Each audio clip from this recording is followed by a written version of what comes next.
This is Trend Following Radio, where great thinking comes alive.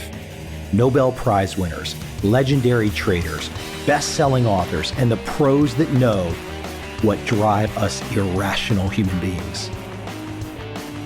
I am your host, MICHAEL COVEL. Not filtered, raw, honest. That's my passion.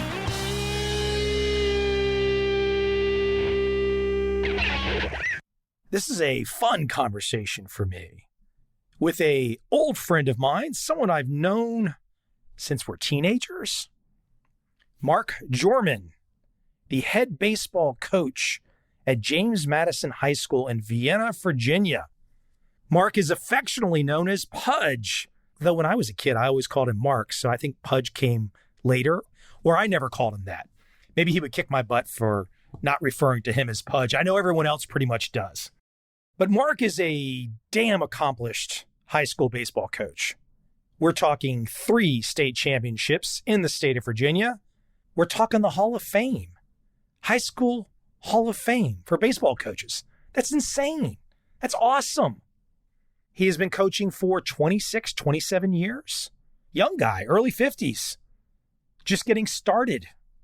I take Mark around all kinds of interesting issues because not only has he had all the success as a coach, he's developed this entrepreneurial side business, this travel business that has gone well beyond baseball, something near and dear to me, seeing the world, helping fellow Americans see the world. So many of us Americans like to just stay inside the borders. And Mark has done a hell of a job in his way of changing that. It will help today if you got a little bit of a baseball understanding.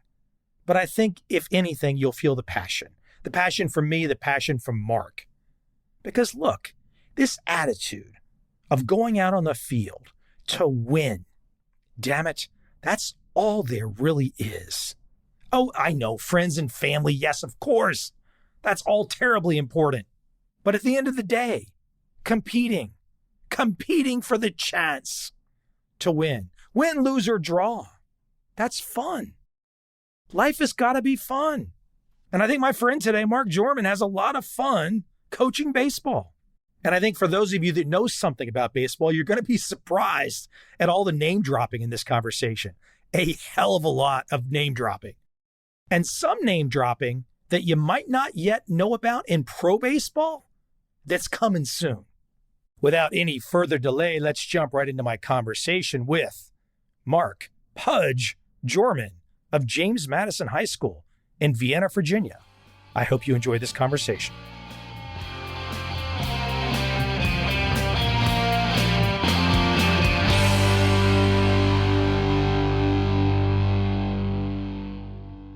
I've got kind of a big picture thought about where I want to start. And you might kick me in the butt for where I want to start, but I don't think we've ever talked about this. Before I get to my question, I'm going to do the setup. And if I mess up any of the setup, you can correct me. So I want to take you back to 2002. This is a huge deal because at the end of the baseball season in 2002, you finished as the 3rd ranked high school baseball team in the country, an undefeated state title. It's a great resume point. This is 20 years ago, right? But, it feels like yesterday because I was there watching all those games, But the funny thing is, here's where there becomes this interesting conversation about pulling the layers of life apart. I was at your quarterfinal game. You win that game and win 2 more, and you're the state champion, undefeated, number 3 in the country. But in that quarterfinal game, sitting in the stands, and I was behind home plate, so I was probably closer to home plate than you were. So sitting in the stands was the recently selected number 2 pick in the draft, the Major League Draft, a guy named B.J. Upton. All these things you know, but the audience doesn't know. At various stages of that game, it's a tight game. I believe you guys had a lead. It's later innings. I want to say 6th inning, maybe 7th, was it? It was top of the 6th. Top of the 6th. You've got on the mound the Virginia State Player of the Year. I mean, the guy's undefeated his senior year. He's the Washington Post Pitcher of the Year. The guy's just a stud. But you're almost ready to move on to the state finals. Up comes to at bat a freshman on the other team who happens to be the brother of the guy who was the number 2 pick in the draft. Now, I should give a little more setup. I was watching before the game started, and that kid was in left field. He's taking flies in left field, and I watched him throw one ball in about 280 to 300 feet, and it hit past home plate 20 to 30 feet up the screen. I said to myself, hold on, I've been playing at this field my whole life. I've never seen that. I'm like, what the hell is that? The kid's 14 years old. Didn't take much to be able to tell. No. Yeah, he's going to be the next great one. So here we are. We're later in the game. You guys are up by 1. Here comes this kid, this freshman kid against your stud. You've got a 1-run lead? Yeah. I can't remember how many outs there were or if first base was open. They had a runner on because that put them ahead by 1. What I want to get to, though, is I can't recall if first was open or not, but this was a serious coaching decision to have to make. You've had some good seasons up until this point in time, but you're now playing for all the marbles. We would have to go back and double check, but I want to say first was open. But what was your thinking at the moment, even in hindsight? And was there multiple choices there in hindsight? The kid behind him was a better hitter at that point because Justin was a freshman. We had punched him out twice. JJ got him twice. The Sizemore kid, who was very good as well, that was the kid that we didn't want to get in the mix. We felt like he's not a kid that. Your guy, his name was J.J. Hollenbeck, the Virginia All-State Player of the Year, pitching against this guy, Justin Upton. Who's a freshman. The caveat here that all of these years later, Justin Upton has made $200 million in Major League Baseball. In fact, JJ is working for the government, doing whatever he does. He's doing stuff we don't even know about. I don't bring it up to pick on you, but I bring it up to show how complicated in life decisions can be. And so you make this decision, you pitch to this guy, he hits a home run, the other team goes up, then you guys come back in the last half inning and you win the game. Then you win the next 2 games and you become the number 3 team in the country. I just think what's so interesting about that is how things can go different. What you show to me is the resilience, because not only did you win that state championship, you went on to win 2 more. I don't know what's going to happen this year. Speak to me about your feelings thinking back about that moment. That's a pretty crazy moment, isn't it? Yeah, but it's pretty simple. At the time, it was never even a thought. Justin Counts, who's our pitching coach, does a heck of a job with our football program now as the head coach. Justin, we've been together forever. What it came down to was the belief in JJ. He's our guy. He's been my guy. I believe in JJ more than I believe in Justin Upton as a freshman. If his brother was in the stands, was in the box, it might have been a different thing. Truthfully, everybody talks about analytics, which is a big part of it. Analytics has become such a big part of the game. Back then, that word didn't even exist in the game.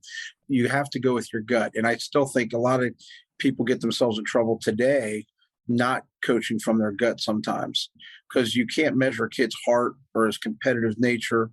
Justin Upton hadn't made his name at that point, and that was kind of his moment for that. But after the game, I think more so in the 7th, after we took the lead, it was interesting because I had a number of reporters say, Pat Brown, who is our 1B, we had 1A and 1B. Pat was undefeated that year.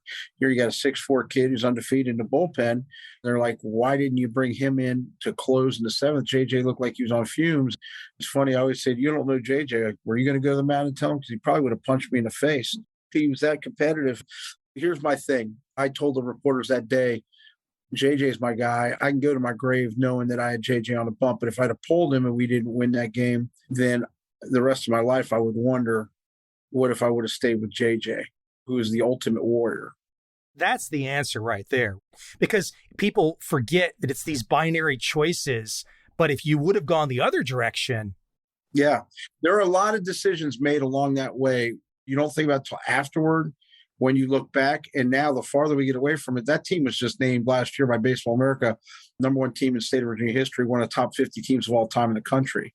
It's kind of amazing to think that that team never hit in the bottom of the 7th until the state championship, 29th game of the year. It was amazing. We slaughtered 14 of our 20 opponents in the regular season. That was a really, really good group. You must have known Again, for the audience that's not familiar, but you must have known coming into that season.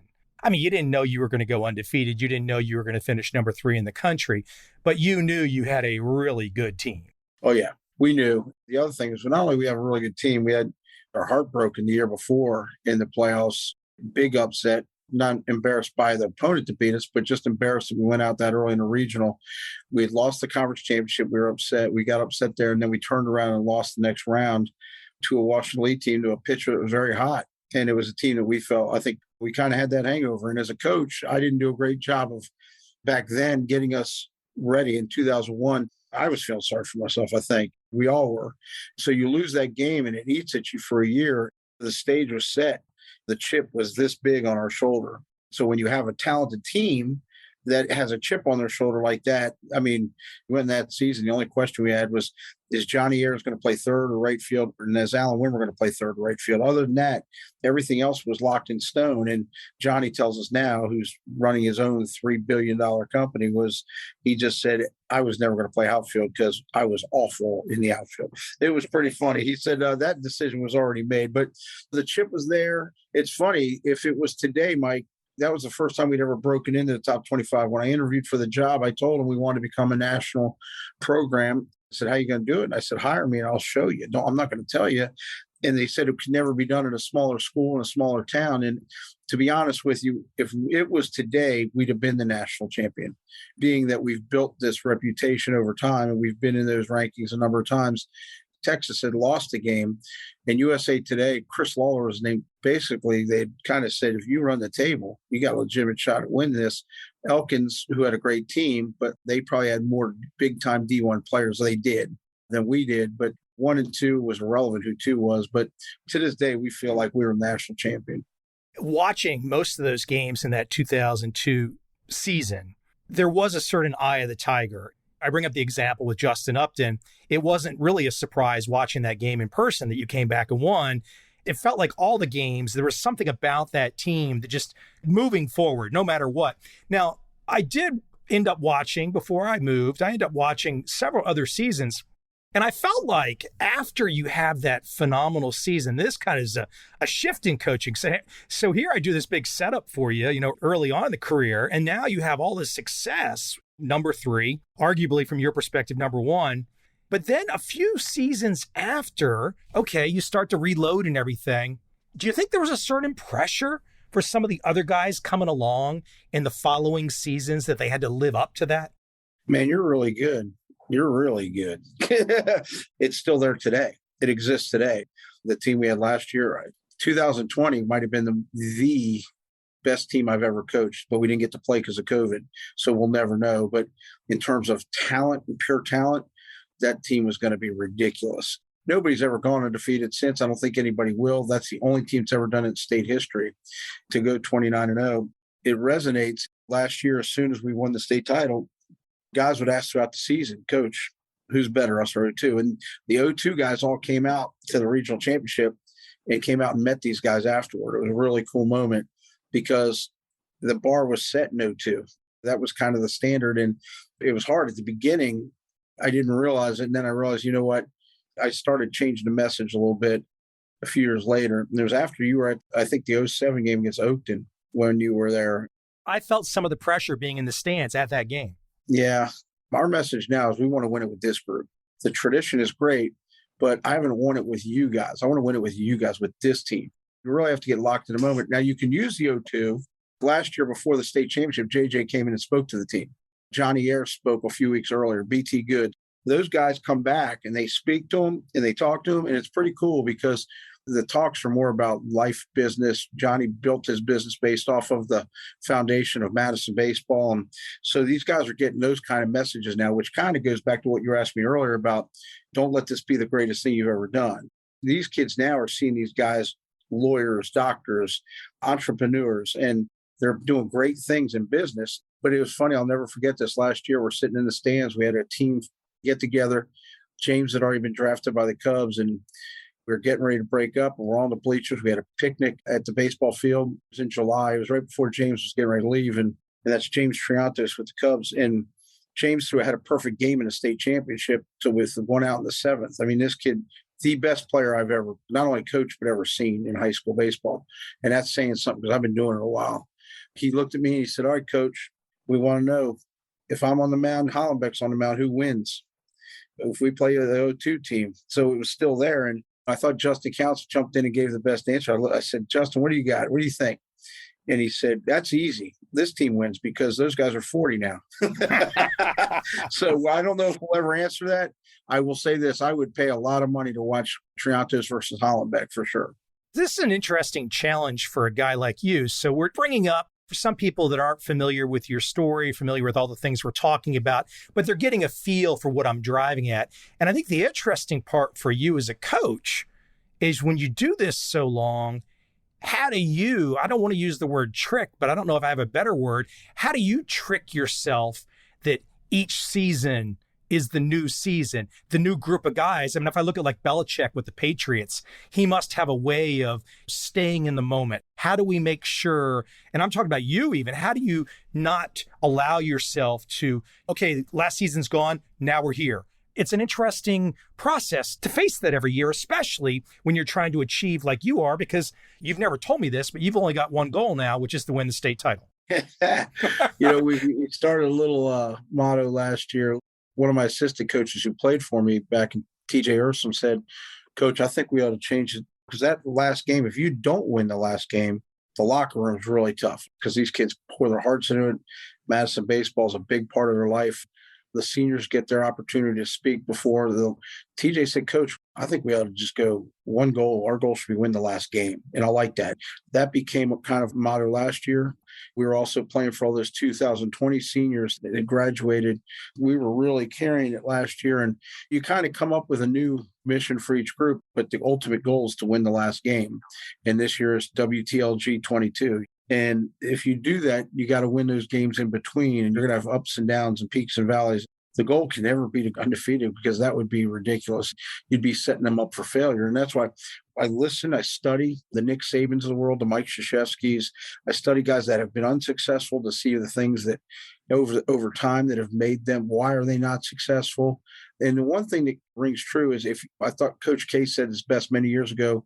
I was reading his book. I think it was The Gold Standard. Was that winning can become the bridge to misery for successful coaches.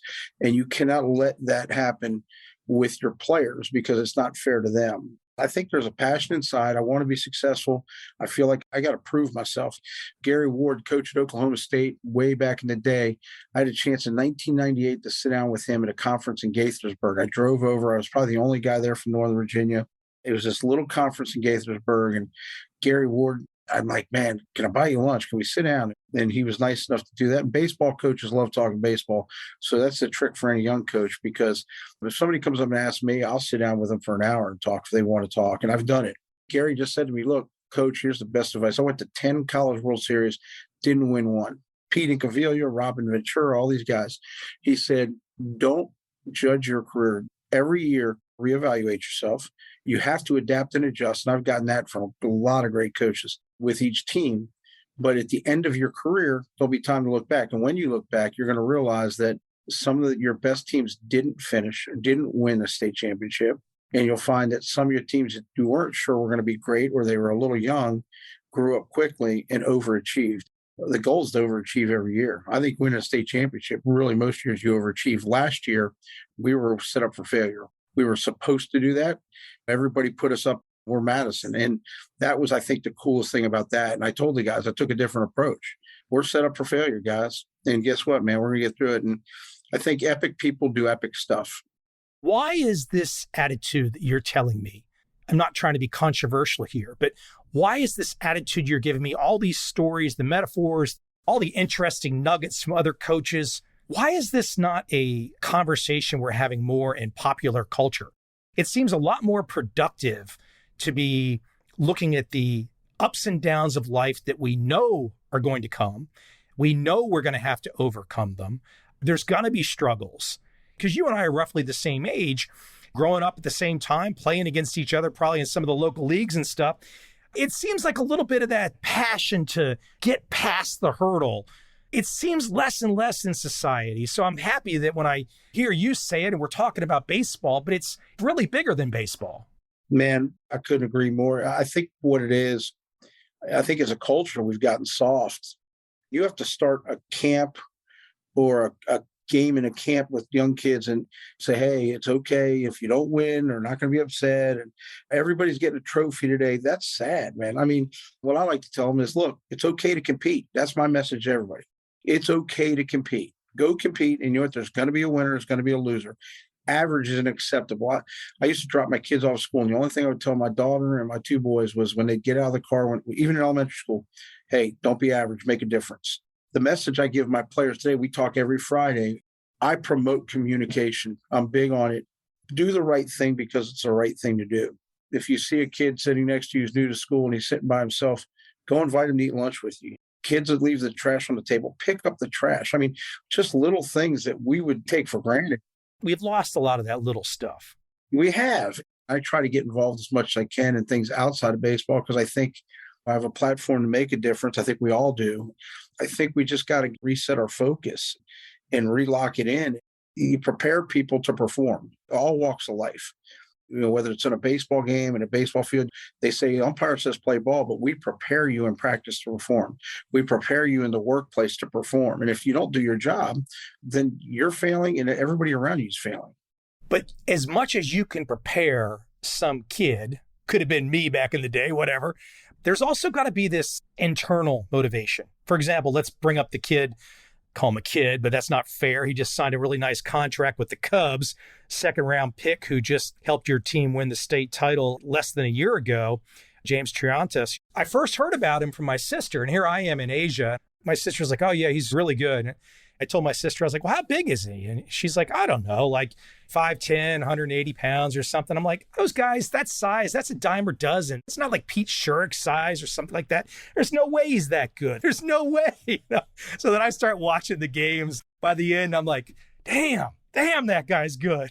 It's funny you say that. When Pete Sherrick comes out to watch James play 4 or 5 times, you know, okay, wow, that's impressive. It reminds me of Braveheart, William Wallace. I thought you'd be bigger. James gets that a lot. What you can't count on is his knowledge of the game, his fire to be the best. Like, he doesn't want to be a major leaguer. He wants to be Mike Trout. He wants to be one of the best major leaguers. And he's going to be. I say that with 100% confidence. When the clubs were asking me last year, I did interviews with just about every major league team and long interviews. People don't realize what goes into the process of drafting these guys. And I've done it we've had other guys, but James you knew he was going to be a top round guy. And the question was, Coach, what's the one thing other than barring injury that could stop him from getting the big leagues? I said, I don't think there is anything, and he'll get there. Then they said, what can we do as an organization to help him get there? I said, give him a sandwich and a roadmap and get out of his way. I mean, he's that good. It's interesting because James, for us, you don't coach James. Our program did. My coaches for James is we had to teach him to lead and become a better leader. He was a leader, but he'd always played with older kids his whole life, and the best ones do that. He was on the circuit. He was playing everywhere, and so we would sit down and have lunch or go to Panera and talk about leadership and explain. And he's the one kid I told him, if we go undefeated, we got a shot at winning a national title. I've never told that to any kid, but I knew he could handle it. And I said, we're from Virginia. The only shot we ever win a national title is going undefeated. Florida schools can lose games, California, Texas, but there's some states, that's the only place they think they play baseball. So anyway, with James, I told him that, and he responded exactly like I thought. He said, well, then let's do it. He goes, Coach, don't worry about me because it ain't going to affect the way I play. It sure didn't. In doing a little prep and digging around on him, for the audience that's not familiar, in the Washington, D.C. area where James Madison High School is, where Mark coaches, there is something called the Washington Post All-Met Team. And this is an interesting hodgepodge because it includes suburban Maryland, a lot of Virginia, and Washington, D.C., and a lot of these in this Catholic League schools in Washington, D.C., which includes a lot of names people around the country know, like DeMatha, Good Counsel, Gonzaga. In prepping to talk with you today, I was like, well, I couldn't recall. I know COVID messed up some of these all-Met teams the last couple of years, but the guy we're talking about who was selected by the Cubs in the second round was an all-Met first team as a freshman. Yeah. I mean, seriously, if COVID had not messed him up, he would have been all-Met first team 4 years in a row, which I know has never happened. I know it's never happened. I'm not so sure any other freshman has been first team all-Met. There hasn't. The accomplishment of that is just insane for anyone that has grown up in that area or understands baseball or has heard about it. It's just absolutely crazy as a freshman to be on. Yeah. You know? And you know what? To his credit, he was that good, that talented. He's a better person. He's a great teammate.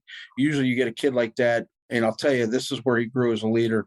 I think one of the cool things, we have some other younger players who are pretty good. A kid named Bryce Eldridge right now, who's one of the top-ranked players in the country. He's an Alabama commit, but you could just really see James take him, and Bryce was smart enough to pay attention. And I remember one game we were behind early. We came back, and we ended up slaughter rolling a team. And after the game, everybody's pretty fired up. And James giving the talk, telling him, hey, great resilience. We're growing as a team. And James said, hey, Coach, can I say something? I said, sure, James. And he said, I just want to mention that Patrick, younger player, we had 24 on the team. He was probably 20 to 24 in terms of where he sat in the pecking order. And he said, I just want to recognize Patrick. Patrick, I saw you in BP tonight, man. You were laying it on the line. You dove for a ball. Your BP round's getting so much better. Patrick lit up. You could just see him in the back of the huddle right there. Boom, James was making people better. James's dad did a great job. It's funny, his father pushed him in a good way, but he gave him opportunities. And it was funny because in high school, father-son can do this. It was funny, but James knows he's very smart. He's a smart young man, and he understood his dad and his parents gave him every opportunity to be great. To be a freshman All-Met's ridiculous. It's never happened. He was the first one. He would have been the All-Met Player of the Year. I'm going to shift you out of where I've had you so far and do a little bit of a pivot that people might not see, because I think the interesting thing for yourself on the field accomplishment, the coaching accomplishment, 3 state titles, more to come, I'm sure. But you've become an entrepreneur of sorts.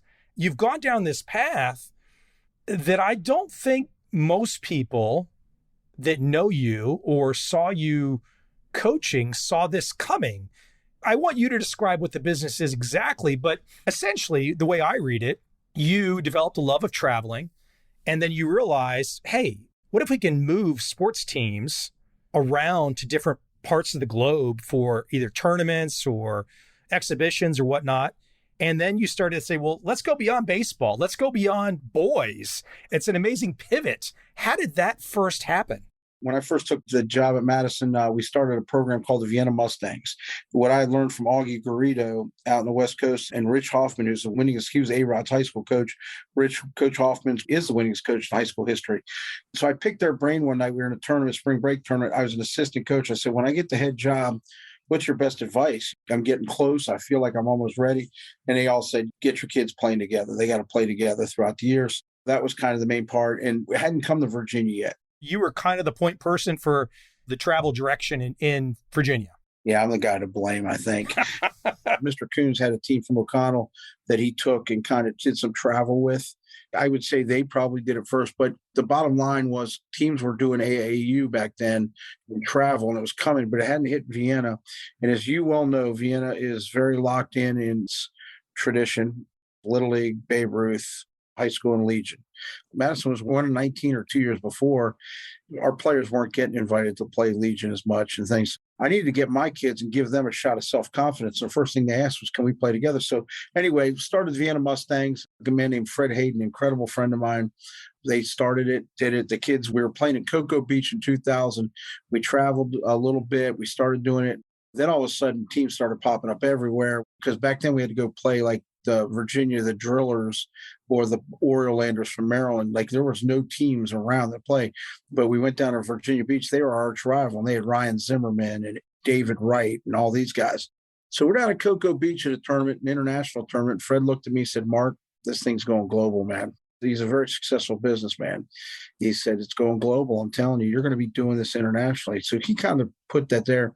2008, I get a call from a group in the Midwest who was doing this somewhat, not the same, but somewhat the same, and said, we saw you speak on the national circuit at the national conference. Would you be interested in taking a team from the United States to Germany for us? And I said, no. I got a beach place and never thought about traveling outside the U.S. And then I went home and my wife Hold said, on, you were the typical bad American?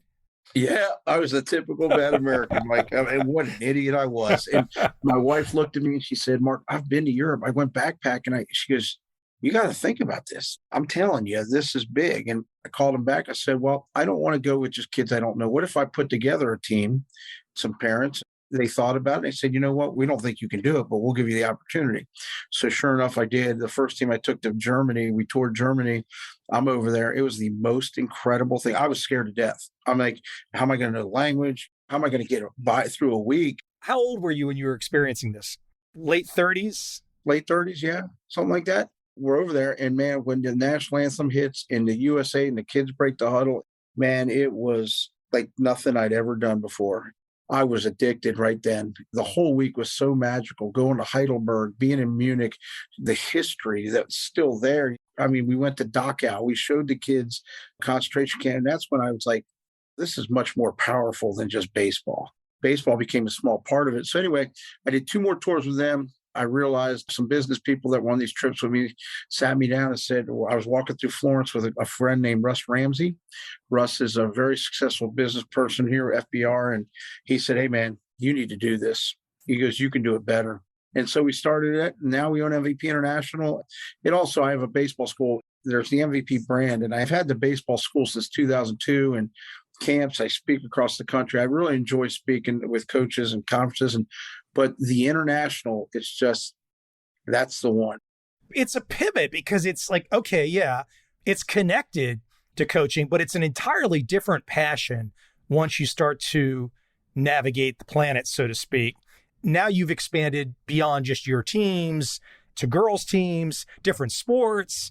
You and I have had conversations about, hey, Mike, who do you know in Asia? Let me get some teams over there. It's a really cool direction. I mean, look, I'll share with you my start on the international journey. I was at grad school at Florida State, Tallahassee, my MBA program. I realized my first semester there, I'd made a mistake. I didn't want to spend 2 more years at a college town. So I figured out a way on a lark to get my electives in London for my last semester, 4-semester program. So I guess what was it? January 1994, I got on a plane to London and spent 6 months in London. And if I wasn't a poor grad student, I would have stayed in London. That experience of knowing every street in London, walking every street, that stuff just changes, you know. When you're typical, like me and you, typical suburban, lost in wherever kids coming out of some just typical American suburbs, it changes you. It changes you. We're showing people the world. And like you said, it's not just baseball. Baseball is a big part of what we do, but we've softball. We've sent a dance team to open up the World Games. We've got lacrosse. We've played in the Prague Cup, men's and women's lacrosse. I mean, we're doing it all. I was in Florida last week. We're getting ready to open flag football. We're now taking equipment over. We've done gear drives. Pedro Martinez, a school in the Dominican, gave gear to 200 kids. We've got the MVP Dreams Foundation, so our nonprofit as well. So we're doing some really, really cool stuff. And you know what? When COVID came, I mean, we were growing at 180%, almost 200% clip in 2019, and we'd started in 13. We've been to Japan. We've been to Australia. We've sent teams all over Europe, Latin America. I mean, it's amazing. Ice hockey is a big one. We've been up in Scandinavia. We're sent 8 to 10 teams there a year. COVID hits and you're like, oh my God, whoa, okay, well, never thought about this. Like most people, right? I read something on Twitter from Mark Cuban. I thought it was amazing. And it kind of woke me up because the greatest team I've ever coached isn't going to get to play. These seniors, I'm distraught. They're distraught. And I got to lead them, but I'm in tears on the phone with them. And then I read this tweet saying that there's going to be a lot of great things that come out of this when it finishes. There's going to be people, great success stories. And it made me think, let's get busy, man. We did all this. We were sending all these teams and we built this $1 million business out of a 30-mile radius in Northern Virginia. This country is a big place. I want to show everybody this. And the biggest thing is getting them past the fear factor, Mike, of travel, of leaving the country. It really is. Because I remember I was like, oh, we're at a 70% attrition rate of people that have traveled numerous times with us now. And because I can tell you this, my kids on a coach's salary, I would never have been able to show my kids the world. And most families can't do that, but there are a lot that can. And I'm telling you, my son, he learned to pitch. He's at Lynchburg University, Josh, and he was pitching again in the Dominican, Puerto Rico. And if you can get those guys out, it's pretty easy. I've never questioned, I might not like it sometimes, but I've never questioned the idea of spending money on an international plane ticket or an international hotel room. I look at it almost like an investment because something's going to happen. Something's going to happen that is interesting, exciting, cool, that we can't predict. It's unbelievable. And you know what? I think we do a great job of, it's not your typical vacation. If you're going over there to rest, you're in trouble because we're really nice hotels, but we're up at 8 o'clock, 7:30 in the morning. We're eating breakfast and we're gone. We're touring the cities. We could be in Germany and, like I said, Munich. In Italy, we're going to Florence, Rome. You were seeing the Vatican. We're going to Neuschwanstein's castle. Or in Spain, we did human towers. In Dominican, we're jumping waterfalls. I mean, stuff that you normally wouldn't do. And my team, we've got over 20 employees. Now we're sending teams from all over the country. It's amazing. You pack your bag, show up at the airport, and then enjoy it. With the team stuff, we'll start training about 10 days before because we are representing the United States, and that's important. I think we all create our own reputation, and I take pride in what I do. I want to show everybody, I want our whole team, we want to show everybody the world and do it the right way. We take great pride in that. So I want to think of everything. It's been built on surveys. We want everybody's feedback. So over the years, we get a lot of grandparents to go with us. We want to make sure that they don't have to walk all over the place. So we'll find ways to get them moved around. So there's a lot of things that come in. We debrief after all our trips. And like I said, we're ecstatic. We're growing. We're back. And people are ready to travel. I do hope things change quickly. I know things are a little bit. It will be interesting, too, when the pivot happens, because for a guy like you who's had so much fun, Europe, some of these other places, Caribbean, etc., can't wait till you see some of this Asian side of the planet. Oh, yeah. I'm telling you what, you're going to be like, whoa, whoa, whoa, whoa. I'm lucky in the sense I was in Asia the first time, 2006, then again, 2008. I came over on this speaking tour, 2013, and I was in 20 cities from Tokyo, Beijing, Shanghai, Shenzhen, Guangzhou, Bangkok, Singapore, all these places within 4 months. So I had this interesting opportunity where I could just go everywhere, turn everything off and just go do it. And I feel fortunate because then that changes you again, too, to something else. Once that happens, you're toast. I got to go back to something, too, with the travel baseball. And you brought up the name of the high school that I went to, Bishop Dennis J. O'Connell High School.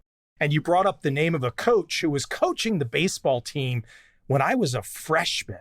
And so I go out for the team as a freshman and I get cut. Nobody knew me. The guys I played with did, and I was better than half the team, but I got cut because I didn't know the main coaches who was running the car dealership. And then some crazy stuff happened and that coaching regime was gone after 1 year. Good way to put that. Then Jake came in. Then my sophomore year, I was on the MVP of the JV team and called up to varsity halfway through. That was my experience of getting to be around Jake for all that time. Completely different character. I think I've talked about him in this podcast, some kind of real old school baseball coach who definitely no analytics or anything and just basically piss and vinegar. But I mean, he knew his stuff, but it's interesting how things have changed in our lifetime in terms of coaching, huh? Yeah, you know what, Jake, he's a legend. I mean, what's the old saying from Sandlot? Heroes will be remembered, but legends never die. There you go. I love that quote. Jake's a legend. I mean, Jake the Snake, man. I knew him like you did. When I got to know who he was, I'd heard about him. It's like he was always that guy, that older guy. It's how you see him. But man, his fire for the game, his fire for life. Again, I never really got to know him. You were fortunate to play for him. Again, I'm a historian of the game in Northern Virginia. So I played pickleball with Ron Tugwell last night and Tom Verbanek and these guys that are all legends. When you think of Jake and what he did at O'Connell, but even in the Clark Griffith League, American League, all that stuff, Jake was a baseball purist. For people that know the area, Good Counsel, at least back in the day, rough and ready guys, kind of a mix of different cultures and races, but they were just rough and ready. With Good Counsel, you always felt like you were going to get into a fight. Something happened with Good Counsel, and they had this young coach, I don't know, 30, 35, something like that, tall. And Jake was probably 5'8", 65 when he was coaching me. Something happened, and the two coaches squared off. And Jake takes his hat, turns his hat around, and jams his forehead into this guy's chest who's 30 years younger. And I'm just like, man, this is awesome. I'm not saying that's necessarily the right thing to do. It teaches you something. It teaches you, like, you're going to get dirty sometimes, Back then, it was okay. might have been frowned upon, but there wasn't social media. That would have been all over the planet on Twitter and on everywhere else. It happened. Guys could move on from it. But as a player, don't you want to play for that kind of guy? You got to love that fire. And hey, that's the great thing in baseball. Such an awesome game because coaches, we all want to beat each other, but we're all friends. And my goal is National High School Baseball Coach Association.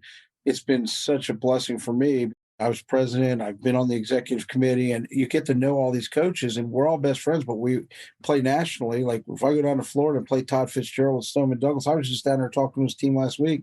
They ended up winning a national title last year, and here they had a school shooting a couple years ago, and you walk back on that campus last week, and you can kind of still feel that.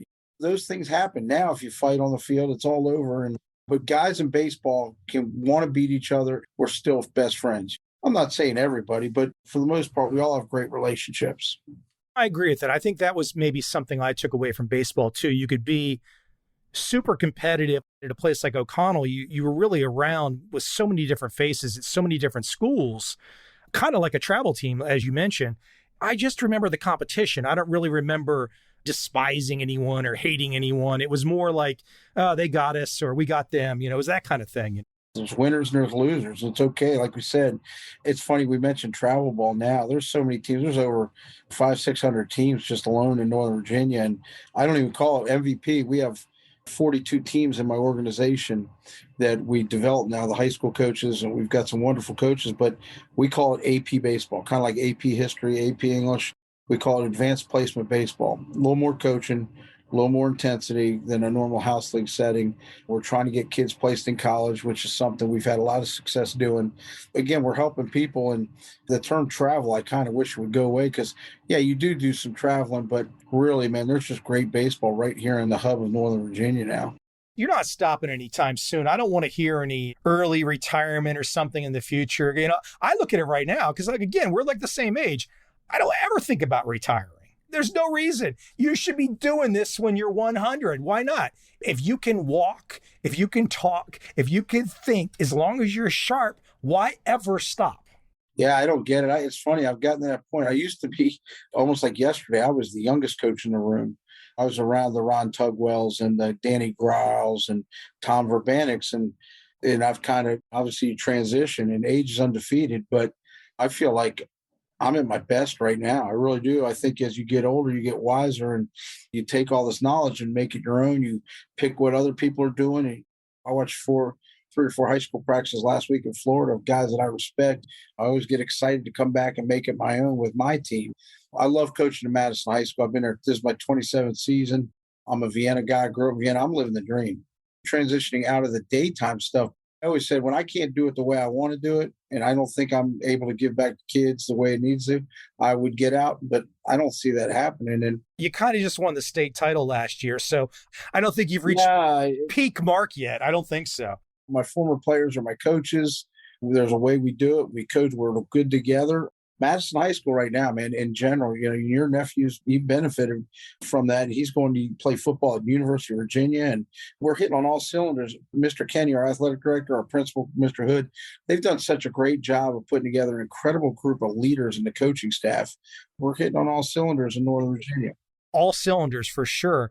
Let me bring up this year, because I do know last year when I started seeing some clips, I said to myself, God, how tall is that kid? That kid looks really tall. And I'm like, I haven't seen a left-handed batter hit the ball since Pete Shurik hit the ball. And I still recall as a baseball catcher sitting behind the plate and Pete Shurik's at bat, that Pete Shurik went on to be a second-round pick as a pitcher. But back in the day when I was in high school and Mark was in high school, actually I think it was a little bit after us, Pete hit like 30 home runs in 2 years before he went drafted. But I was catching, and he hit a home run as a left-handed batter, about 6'5" or so. And he hit the damn home run. And I'd seen plenty of home runs hit off our pitchers, but I'd never seen a ball twist in the air like that on this launch angle thing where the ball was like curving inward or something with this weird spin. I was like, what the hell is that? I remember watching Eric Metcalf play for the first time. I was like, okay, I've never seen high school football like that. Kid's going to the pros. And I saw Pete Shurik hit that home run. I was like, he's going somewhere. But now, last year, I see this tall kid playing for you, lefty batting, and I'm like, that's really reminding me that swing is something amazing. What is going on with that swing, huh? Bryce Eldridge. I mean, I've watched the kids. I've known Bryce since he was 9 years old. My kids played in Reston Little League, and Bryce was in Vienna Little League. He's homegrown. He's come through the ranks. He's always been that guy. He's always playing with older kids. As a 9-year-old, he was on the 10-year-old All-Star team. And when you think back, and again, a lot of kids in Little League, it sounds crazy, that are really big and good, don't end up being the best high school players because they lose the work ethic. Bryce never did. Bryce loves being the guy. It's funny, he's still growing as a player. He's 6'8", he's athletic, he runs a 6'7". This year, what's been fun is watching him work his tail off, because when he came in, I think he told our weight room before Christmas, we were playing a game called Past, Present, and Future, where I asked them a question and they pick which one they want to talk about. If he wanted to talk about the past, I said, well, when you walked in here as a freshman, tell the freshman right now, what was your mindset? He goes, honestly, I thought I was the best. I thought I was like, man, I'm the guy. And then you get here around all these other incredible players. It was like, uh-oh. Coach Pudge said to me, yeah, you can hit. Again, he throws right now. Last year, he throws the ball 96, 98 miles an hour. But his freshman year, he wasn't a great defender. He had no position. The hardest thing to do with a kid like that is to look him in the eye and say, look, you're a men's softball player right now. Because you know what, defensively, you hit like a junior in high school, but you play defense like a freshman. That was an eye-opener for him. And he was kind of like, what? He'd never been critiqued. I call it coaching. Kids call it criticism. But one thing I've known, and this has been a constant, if he's going to be the best player, he wants the truth. The best players want the truth. Average players just want to play. Good players want to be coached, but the best players want the truth. My God, last year he turned himself into one of the best defensive first basemen, and now we're transitioning him. He's working in the outfield. He's so athletic. You don't see 6'8" guys doing it. But I got to tell you, Mike, his juice is unbelievable. With 555 last year, at one point had in 5 consecutive at-bats, had 5 home runs.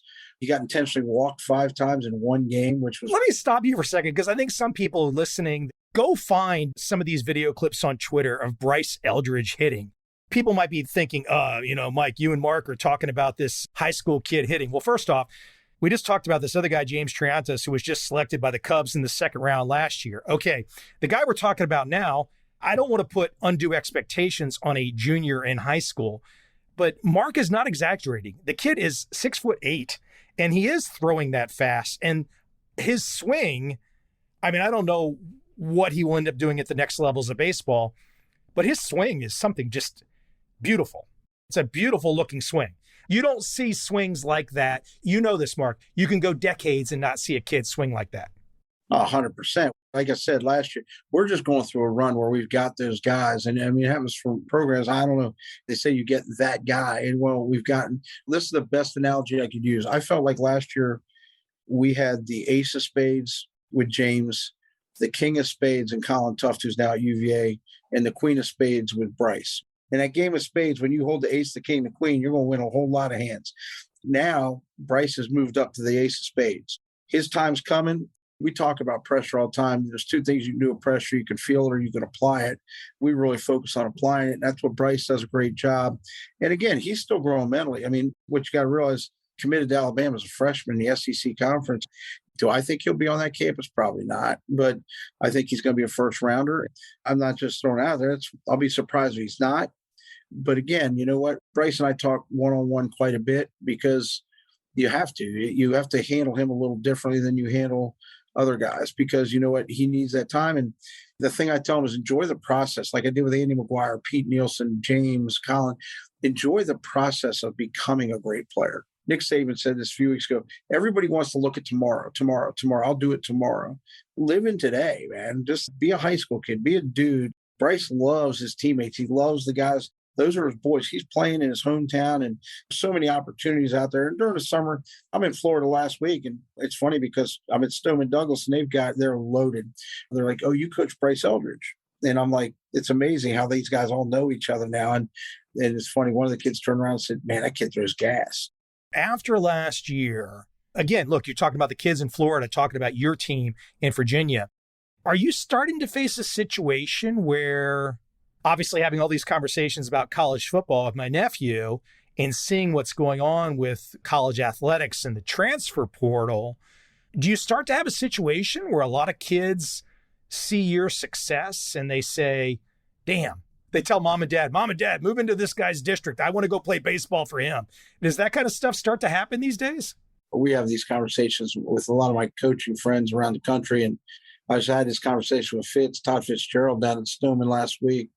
We talk about it all the time. I mean, when you get to that point, you don't recruit. They recruit the school. They recruit Madison. They recruit the town of Vienna.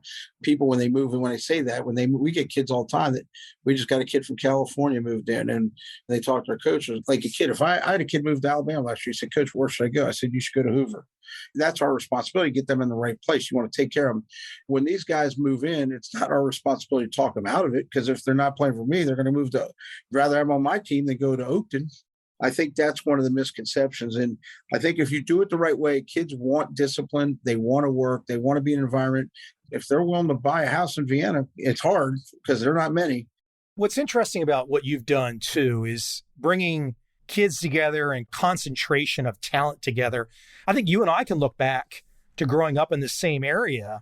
There was a lot of baseball talent. It gets spread around instead of being concentrated or grouped together. I give you a lot of credit for doing that, which is there's always been a lot of great baseball talent in that area that you and I have grown up in. It wasn't concentrated or it wasn't led well enough, that kind of thing. And so I give you a lot of props for doing that. You've made a hell of a mark. Great stuff. I appreciate it. Having the baseball facility and our teams, I get the opportunity. I've coached kids from all over Northern Virginia, and it's awesome. I mean, we've got kids from over 20 schools that play in our MVP Dogs, or it's our high school teams, our Terps, or our middle school teams. So I've gotten to coach, like right now, I mean, my sons grew up, I got to coach the Reston Warriors 9 through 12. We went to Cooperstown.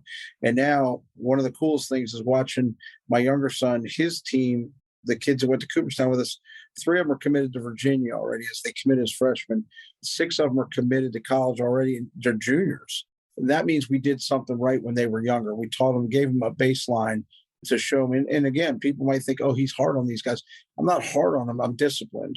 You're giving the young guys knowledge of what the opportunity is. Whereas maybe when we grew up, it was more like some guy ended up going to college. It was more like a surprise or something. It wasn't like a plan, or it wasn't thought out. If a kid was showing a lot of promise at age 13 or 14, there really wasn't any discussion when you and I were growing up. But I think now you can see these young guys, if they're showing some promise at 13 or 14, coach might say, hey, like yourself, hey, you know what you can do with this? This can open up this door if you stay focused. And I think that's the real difference that you and I did not see growing up. It is. It's work ethic. We don't talk as much about goals. We talk about standards. If you want to be great at anything, if you want to be great at baseball or football or basketball, go play multiple sports, do your thing. But the bottom line is you've got to be able to balance stuff. You got to commit to it. You got to be balanced. You want to be a total person. We call it the total package. When you walk in the room, have the ability to go up and shake hands with parents, friends, or you see people. It's not just what you do on a field. You want people to root for you. Those are the lessons in life that we're teaching. And I think that's the important part. Standards are what we live by. Like I said, I think that's huge. And I think when they're young, those early years are big. Fun has got to be the biggest part of it. And it's got to be fun. But what's fun? It's joking around with your friends, or it's fun going out, joke with your friends, working to a common goal, and beating somebody that maybe you shouldn't beat as a team. That's fun for us. If you don't lose perspective on it, I just think I'm a dude. I don't think I'm anything more than a dude. There'll be plenty of time to look back and tell stories later. But I love what I do, man. I'm passionate about it. I love entrepreneur. I love being in business now. It really is the same thing as building a baseball program. You're building teams. You're just building them in different areas. Cool stuff, sir. Thanks for coming on. Thanks for chatting with me. You probably had no idea where I was going to take you. And here I jump off with this whole crazy Justin Upton story in the beginning. I'm sure maybe some of our mutual friends would be like, what the hell were you throwing him out of the gate? He's waking up and you're throwing Justin Upton at him for 20 years ago. What the hell's that? I love it, man. I tell you what, that ball left the yard quicker than I think it got out of the yard in less than 1 second. And that kind of put him on the map. And I will tell you this, you were at that game. It was a running joke to this day is we outdrew the Montreal Expos that night. Hey, Mike, man, what you're doing is awesome, buddy. And like I said, you're doing your thing and we're all proud of you. I know I am. And again, I love when you do come back in town, but thanks for having me. This has been awesome, man. Hey, I appreciate it. If people want to come check you out, head baseball coach at Madison High School in Vienna, Virginia. So if people are in the area this year and they want to see a really good team with some really good players, if you're in that mid-Atlantic area, find the schedule. But if people want to maybe hear more about the business and some of the travel business you put together, where can people come and check you out? Where's the best place to find you? My Twitter is at Coach Pudge 8. I just posted our schedule there for the year. We've got the hardest schedule we've ever faced because I want to battle test some of these young pitchers we have. We think we can have another great year, but a little different. We need to play the best. So we're playing teams from all over the place. We're Charleston, South Carolina. We're playing Billy Wagner's team out of Charlottesville. But at Coach Pudge 8 on Twitter, check out MVP International if you're ever interested. And we work with a lot of coaches and a lot of organizations. MVP-intl.com or just Google MVP International Athletics. You can find it all right there, or you can email me at pudgemvp@cox.net, PUDGEMVP@cox.net. Like I said, I love talking sports, love talking travel, and I really enjoy the conversations. And again, appreciate the time today, Mike. It's been awesome.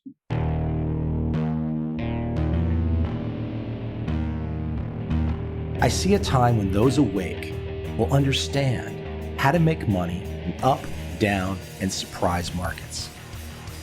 Whether new trader or experienced, college student or financial advisor, protecting against a crash or just trying to make a lot of money, trend following offers everyone an answer in uncertain times. To get started immediately, send me an email, michael@covel.com. I will send you the right trend following steps to take along with my free video. But if you want to buy and hold, trust the government and trust Wall Street, this is absolutely not for you.